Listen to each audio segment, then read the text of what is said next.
मध्य प्रदेश में सीहोर में परमार दंपति की खुदकुशी करने के बाद अब कांग्रेस ने भाजपा को घेरना शुरू कर दिया है। कांग्रेस के वरिष्ठ नेत्री और पूर्व सांसद मीनाक्षी नटराजन ने सीहोर घटना को लेकर सरकार पर सवाल उठाए हैं।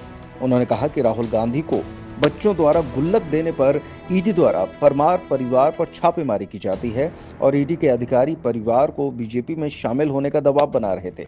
इसको लेकर दंपति ने आत्महत्या कर ली। उन्होंने कहा कि आज पूरे प्रदेश में डर का माहौल है। साथ ही साथ उन्होंने सरकार पर आरोप लगाते हुए कहा कि आज प्रदेश में शिशु मृत्यु दर बढ़ी है। लाडली बहना की बात सरकार करती है, लेकिन प्रदेश में बलात्कार की घटनाएं भी बढ़ रही हैं।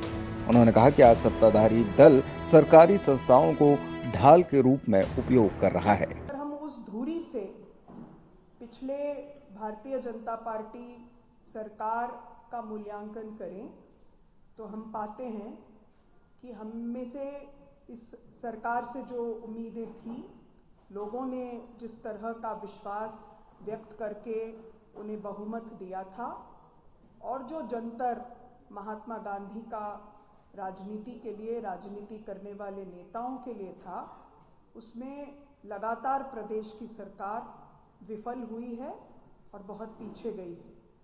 ये अपने आप में बहुत दुखद घटना है कि प्रदेश की राजधानी में 11 लोग सर्दी के मारे असमय मृत्यु को प्राप्त कर गए।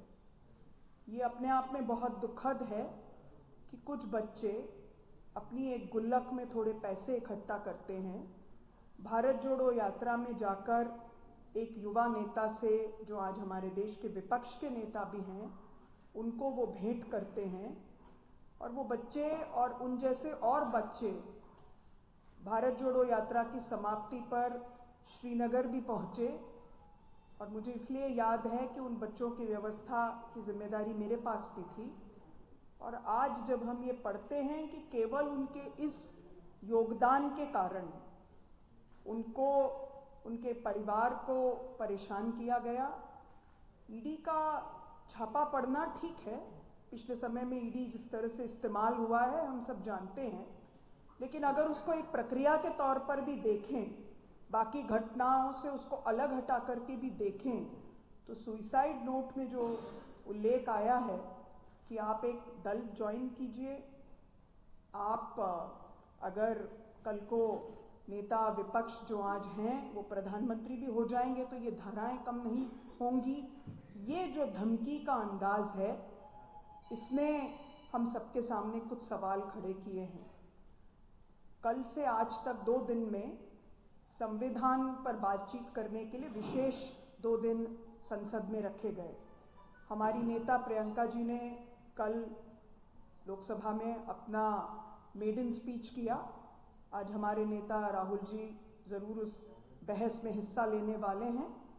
बहस की हमारे देश में एक परंपरा रही है जिसको पूरी तरह से नष्ट करने की कोशिश देश के स्तर पर भी हो रही है और हमारे प्रदेश के स्तर पर भी हो रही है।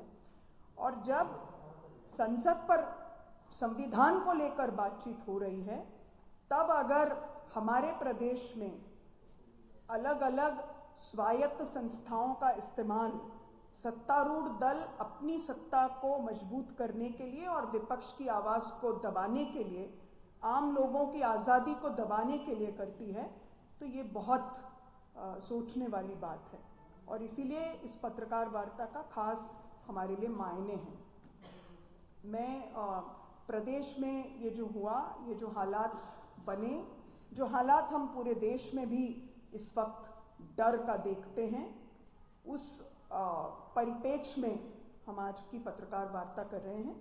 मैं प्रदेश के कुछ आंकड़े आपके सामने रखना चाहती हूँ। हमारे प्रदेश कांग्रेस के अध्यक्ष ने ये सवाल उठाए हैं। हमारे प्रदेश में जो विधानसभा में हमारे सदन के नेता हैं उमंग जी, उन्होंने भी ये सवाल उठाए हैं। हमारे सारे सीनियर लीडर्स ने भी ये सवाल उठाए हैं कि वायदा किया गया था कि किसानों की आय दुगनी होगी, वायदा किया गया था कि 3100 रुपये प्रति क्विंटल धान पर, 2700 रुपये प्रति क्विंटल गेहूं पर किसानों को राशि मिलेगी, उनका दाम मिलेगा। ये वायदा किया गया था कि अन्य फसलों को भी उसके साथ न्यूनतम समर्थन मूल्य में वृद्धि करके उसमें खरीद की जाएगी। जिस पर आज हम देखते हैं कि कोई कदम नहीं उठाया गया। अतिवृष्टि के कारण फसलें चौपट हुई, मक्के की, सोयाबीन की। मैं खुद उसी क्षेत्र से आती हूँ जहाँ पर सबसे ज़्यादा सोयाबीन की फसल होती है। सब जगह अतिवृष्टि के बावजूद किसानों को मुआवजा नहीं मिला। तो मुझे याद आता है कि जब 15 महीने की हमारी पार्टी की कमलनाथ जी मुख्यमंत्री थे और सरकार थी, तब हमारे जिले में 100% दोनों जिलों में नुकसान हुआ और वहीं पर मुख्यमंत्री रहते हुए कमलनाथ जी ने कहा कि किसानों के खाते में मुआवजे की रकम सीधे डलनी चाहिए।